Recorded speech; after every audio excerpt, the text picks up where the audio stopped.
Менің каналыма қош келдіңіздер. Мен бүгін кешкі асқа палау жасайым деп шештім. Оған маған тәтті сәбізден 3, кәдімгі сәбізден 1, чеснок, 2 жуа, қыздырылған май, сонымен қатар туралған ет керек. Мен етті турап пісірдім, уақыт аз болғандықтан негізі бүтіндей күйінде салғаныңыз дұрыс болады.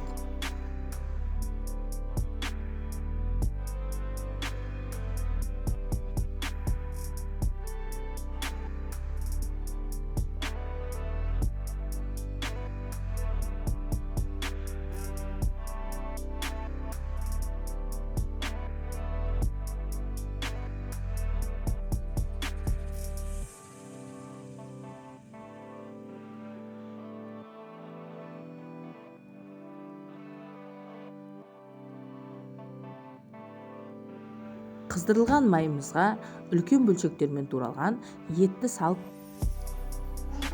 қуырмаштадым.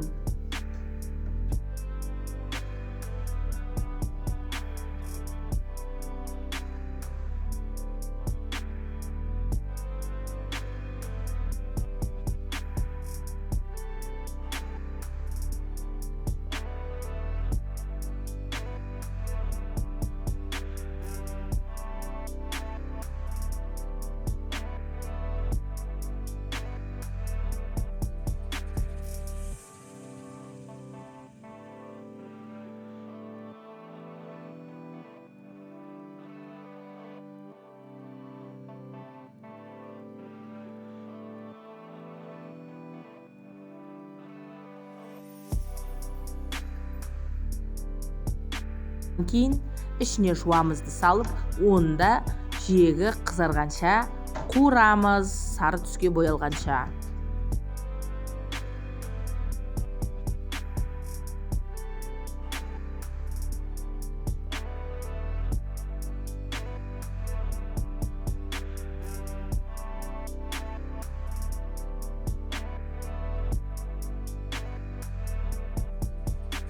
Біздің сәбіздерімізді жаңқалап турайсыз.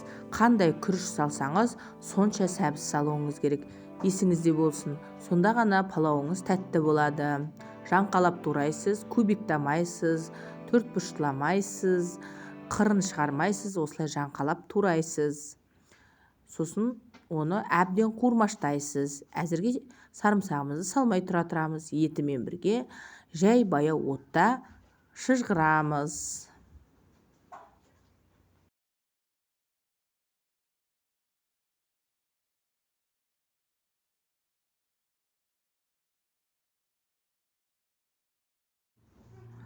Одан кейін сарымсағымызды целиком салсаңыз болады. Мен турап салдым.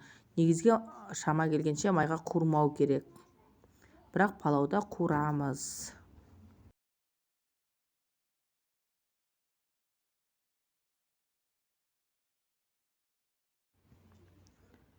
Әбден баяу отта шыжғырып бұқтырып аламыз. Күйдіріп алмаңыз бастысы.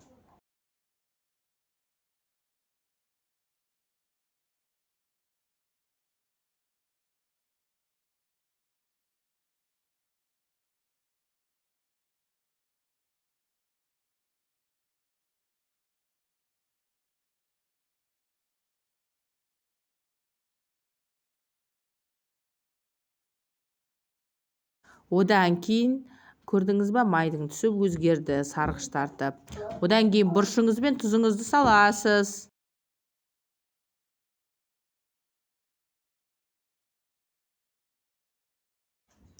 Одан кейін қайнап тұрған суымызды құямыз, керегімізше. Етіміздің үстіне суымызды құйып, қайнауын күтеміз. Әбден қайнатып аламыз.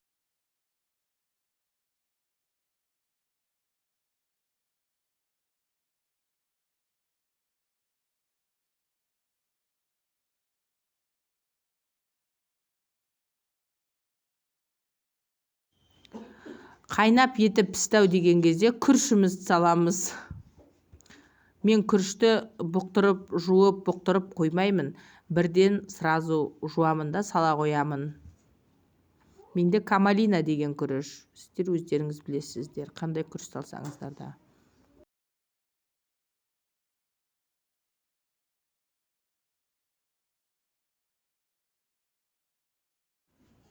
күрішіңізді салмағаннан кейін бармақтың басындай күріштің үстінде су болу керек. Суы тартылғанша бетін ашып қоясыз. Содан кейін суы тартылғаннан кейін бетін жауып тастайсыз. Сонда нағыз шашпа палау болады.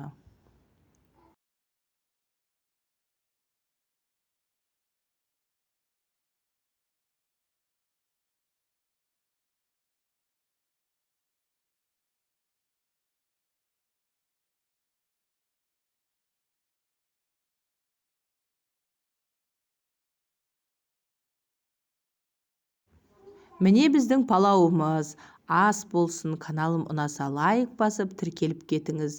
Басқа адамдармен де бөлісе отырыңыздар. Көңіл қалауларыңызша мейіз қоссаңыздар да болады. Мен қосқаным жоқ. Маған осылай жеген ұнайды. Алдында жасаған кимчи салатымызбен бірге жеп алдық. Ас болсын. Сіздер де жасап көріңіздер, көңілдеріңізден шығады деген ойдамын.